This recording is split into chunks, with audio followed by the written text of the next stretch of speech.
they're just kind of randomly running along the street. I don't know how else to describe it. We can see the extent of the damage.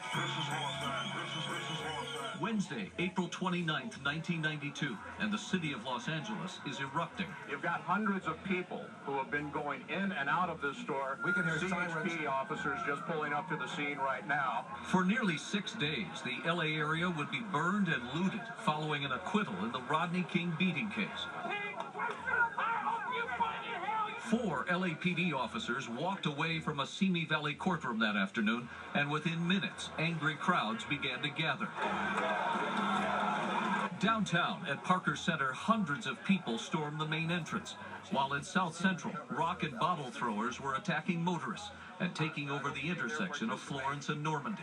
I thought this guy was dead, and I was helpless. I couldn't do anything. Helicopter pilot Bob Turr was circling over that intersection and shot the infamous pictures of truck driver Reginald Denny being attacked. The truck was stopped.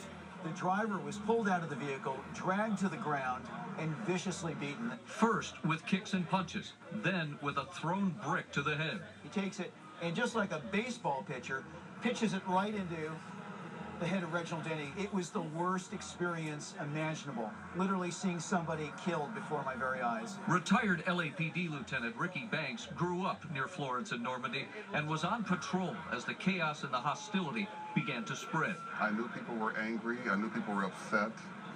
But what took place hours later, there was just no way I could anticipate that. Never seen anything like it. It felt like a war zone. Really? It was eerie. The skies had gotten darkened by the smoke. Me and my partner being shot at several times, and we were trying to save and rescue as many people as possible. Just devastating. Scores of fires would flare up throughout the city, and gunmen were taking pot shots at responding fire crews. It was almost fatal for me. Scott Miller was driving a hook and ladder that night out of Station 35.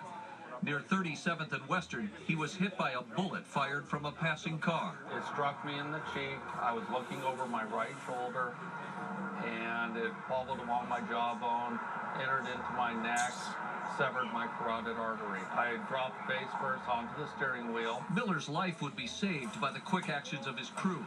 20 years later, his facial scar has nearly disappeared, but his left arm remains partially paralyzed.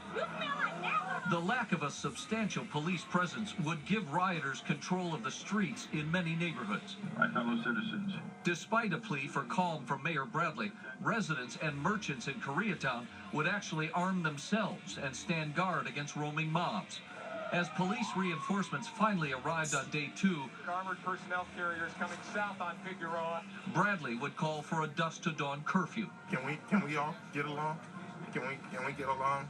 By the time Rodney King appealed for peace on day 3, the National Guard was already arriving. Then hundreds of federal troops the following day.